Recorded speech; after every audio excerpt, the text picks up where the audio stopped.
Refrigeration systems have a wide range of applications in many industries, from chemical plants to utility power plants. In some processes, refrigeration systems are used to cool liquids, gases, and machinery. Refrigeration systems can also be used for air conditioning to make workspaces more comfortable. Understanding the basic principles of refrigeration makes it easier to understand how the individual components of a refrigeration system operate and how they work together in the refrigeration system. Let's start by establishing what we mean by refrigeration.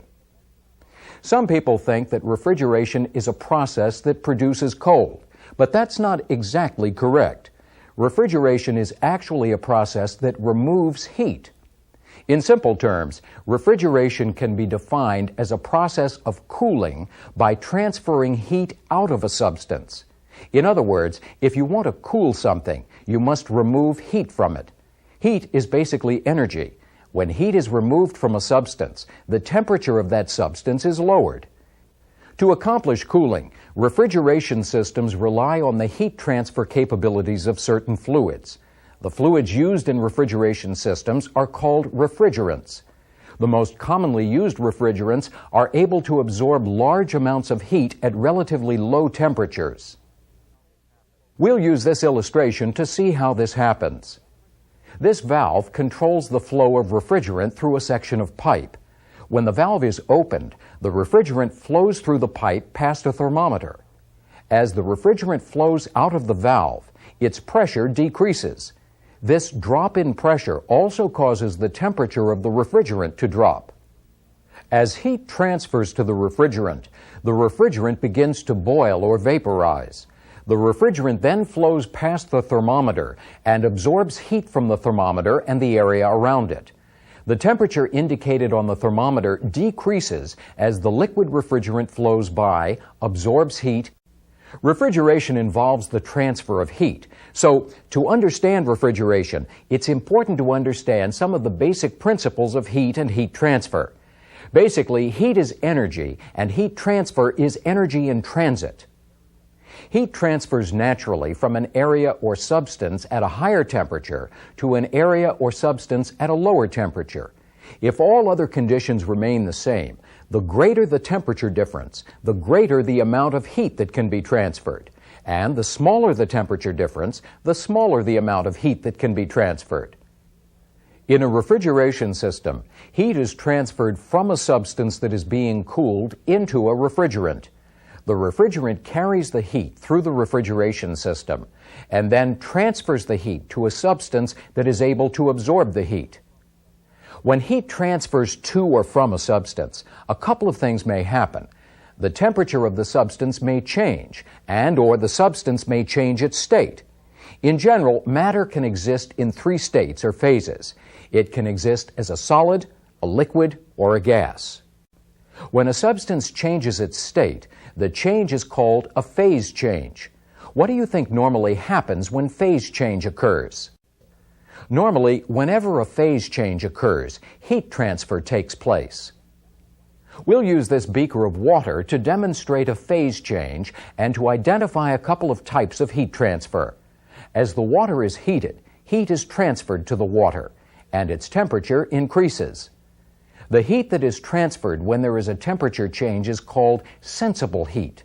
In other words, sensible heat transfer is heat transfer that can be sensed by thermometers and other instruments as a change in temperature. As we continue to heat the water, its temperature approaches 212 degrees Fahrenheit and bubbles form in the water. When the temperature of the water reaches 212 degrees Fahrenheit, it stops rising and the water boils. Heat transfer is still taking place, and a phase change is occurring. The water is turning into steam. The heat that is transferred when temperature does not change, but a phase change occurs, is called latent heat. The heat that's required to completely change a liquid to a vapor at a certain temperature and pressure is referred to as the latent heat of vaporization. The heat that must be removed or rejected to completely change a vapor to a liquid at a certain temperature and pressure is referred to as the latent heat of condensation. When the refrigerant in a refrigeration system receives heat from the substance that's being cooled, it receives the latent heat of vaporization and becomes a vapor. When the refrigerant rejects heat, it gives up the latent heat of condensation and becomes a liquid. The temperature at which a liquid boils isn't related just to the amount of heat that must be added to the liquid. It's also related to the pressure on the liquid. When the water in this beaker is at atmospheric pressure, it boils at 212 degrees Fahrenheit. If the pressure on the water is increased, the water no longer boils at 212 degrees. More heat is needed to increase the temperature of the water until the new higher boiling temperature is reached.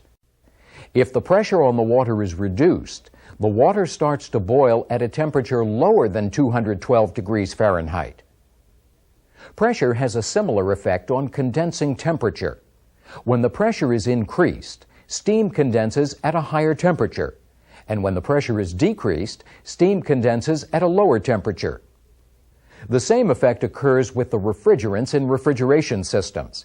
When the refrigerant is at a higher pressure, it boils or condenses at a higher temperature. When the pressure of the refrigerant is reduced, it will boil or condense at a lower temperature. The concepts we've been talking about deal with energy and energy transfer. There's a natural law relating to energy that is very important to the operation of a refrigeration system. It's called the law of energy conservation. This law states that energy can neither be created nor destroyed, only altered in form. Basically, this means that if heat is transferred out of something, it has to go somewhere. In a refrigeration system, heat is transferred from the substance that's being cooled into the refrigerant. It is then transferred from the refrigerant to another substance that can receive the heat. These two substances can be called by names that are helpful in identifying what is happening in a refrigeration system. The substance that heat is transferred from is the heat source, and the substance that heat is transferred to is the heat sink. Every refrigeration system has a heat source and a heat sink. For example, refrigeration equipment in this air conditioning system uses a refrigerant to cool an office space. The heat source is the air in the office space that is being cooled. The heat sink is the outside atmosphere, which receives the heat from the air conditioning system. In this topic, we looked at what refrigeration is, and we examined some of the basic concepts of heat transfer that relate to the operation of a refrigeration system. The primary purpose of a refrigeration system is to remove heat from a substance. In most cases, removing heat lowers or maintains the temperature of the substance. To lower or maintain the temperature, a refrigeration system must be able to continuously absorb heat and then reject the heat from the system. This is done through several steps in what is called a refrigeration cycle. We can use an illustration to identify the steps in a refrigeration cycle and see how the cycle works. The cycle we'll look at is called a vapor compression refrigeration cycle. A typical vapor compression refrigeration cycle has four basic steps. They are heat absorption, energy addition, heat rejection, and expansion. Since the steps repeat, the cycle is a closed system, and it is designed to operate continuously. The cycle uses a fluid known as a refrigerant to transport heat through the system. Let's take a closer look at the four steps. The heat absorption causes the refrigerant to change phase from a liquid to a vapor. Also, the vapor receives heat and its temperature increases. So, in this step, the refrigerant changes from a low-temperature liquid to a higher-temperature vapor. In the energy addition step, energy is added to the refrigerant so that it can move through the rest of the refrigeration cycle. In this step, which can also be called the compression step, the refrigerant vapor from the absorption step is compressed. The compression of the refrigerant increases the refrigerant's pressure and temperature. After the energy addition step, the high-pressure, high-temperature vapor goes through the heat rejection or heat removal step.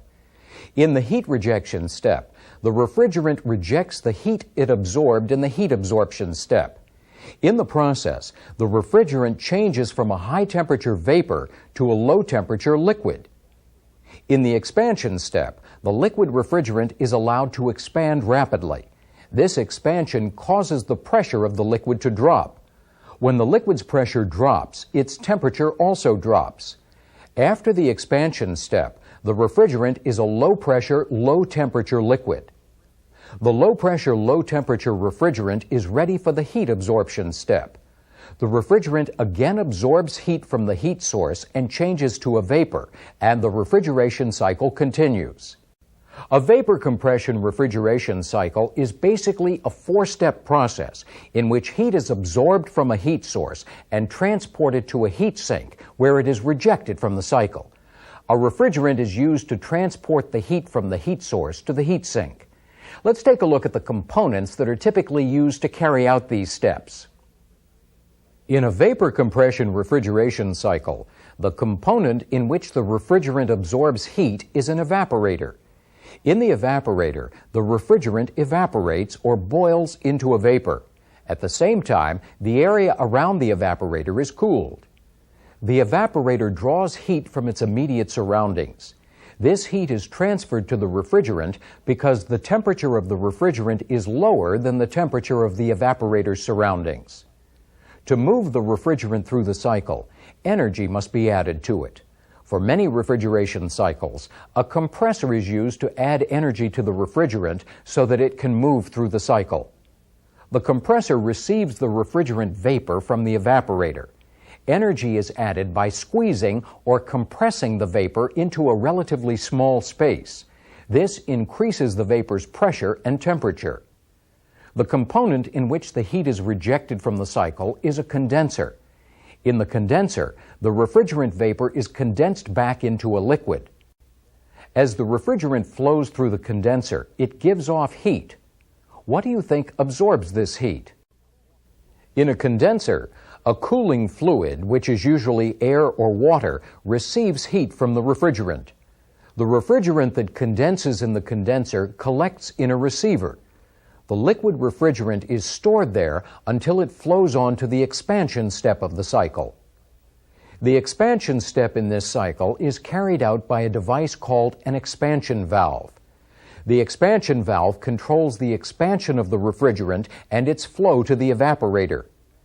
As the refrigerant passes through the expansion valve, it expands rapidly. This causes the pressure of the refrigerant to drop. The drop in pressure also causes the refrigerant's temperature to drop. So the fluid flowing into the evaporator is a low-pressure, low-temperature liquid. The temperature drop caused by the expansion valve creates a larger temperature difference between the refrigerant and the substance being cooled. This allows more heat to be absorbed. Also, at the lower pressure, the boiling temperature of the refrigerant is lowered. This means that the refrigerant is able to vaporize at a low temperature. In industrial facilities, refrigeration systems are often combined with other systems. Let's look at how a refrigeration system may be used in this way. We'll use a secondary cooling system as an example. Secondary cooling systems are used in many process industries. They remove heat from processes and equipment. A refrigeration system, in turn, removes the heat from the secondary cooling system. Secondary cooling systems typically use coolants such as salt solutions, which are called brine or glycol solutions. Both of these types of solutions have freezing points that are lower than the freezing point of water. This allows the secondary cooling system to operate at lower temperatures than systems that use water as a coolant. The system in our example uses a brine solution. The brine flows through the process equipment where it absorbs heat and cools the equipment. A pump is used to create flow through the brine cooling system. The brine is then pumped to a heat exchanger. The heat exchanger in the brine cooling system is the evaporator in the refrigeration system. In the evaporator, the brine acts as the heat source, and its heat is absorbed by the refrigerant. As the refrigerant flows through the evaporator, it changes to a vapor. The refrigerant then flows on through the rest of the refrigeration system. The cooled brine is directed back to the process equipment and the cycle continues. In this topic, we saw what a vapor compression refrigeration cycle is and how it works. We looked at the components that carry out the functions of this cycle, and we saw how a vapor compression refrigeration system can be used with a secondary cooling system. Let's stop here and try some practice questions on this material. A typical vapor compression refrigeration cycle has 4 basic steps. They are heat absorption, energy addition, heat rejection, and expansion. Since the steps repeat, the cycle is a closed system, and it is designed to operate continuously. The cycle uses a fluid known as a refrigerant to transport heat through the system. To move the refrigerant through the cycle, energy must be added to it. For many refrigeration cycles, a compressor is used to add energy to the refrigerant so that it can move through the cycle. The compressor receives the refrigerant vapor from the evaporator. Energy is added by squeezing or compressing the vapor into a relatively small space. This increases the vapor's pressure and temperature. The brine flows through the process equipment, where it absorbs heat and cools the equipment. A pump is used to create flow through the brine cooling system. The brine is then pumped to a heat exchanger. The heat exchanger in the brine cooling system is the evaporator in the refrigeration system.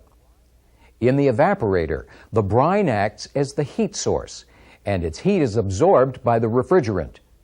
As the refrigerant flows through the evaporator, it changes to a vapor. The refrigerant then flows on through the rest of the refrigeration system.